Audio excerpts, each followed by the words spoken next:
Hi, welcome to the episode 12 from MBBS Guidance Kolkata Set Your Target Series, যেখানে আমরা কথা বলি West বেঙ্গলের বিভিন্ন মেডিকেল কলেজের ব্যাপারে। আজকে আমরা কথা বলবো নর্থ বেঙ্গল মেডিকেল কলেজের ব্যাপারে।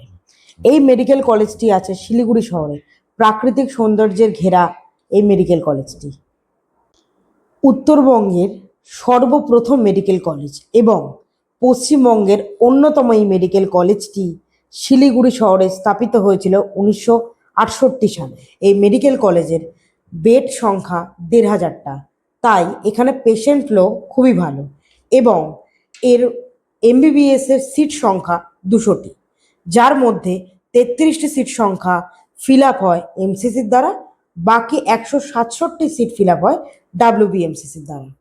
2025-এর র্যাঙ্ক এবং স্কোর সহ কাট অফ আমি স্ক্রিনে দিয়ে দিলাম এবং আরও ডিটেলস দিয়ে দিলাম। তোমরা পজ করে এই পুরো ডিটেলসগুলো দেখে নিও। আরও এরকম ইনফরমেটিভ ভিডিও দেখার জন্য অবশ্যই আমাদের পেজটা লাইক করবে, সাবস্ক্রাইব করবে, আর পার্সোনাল গাইডেন্সের জন্য অবশ্যই স্ক্রিনে দেওয়া নাম্বারে আমাদের সাথে যোগাযোগ করবে।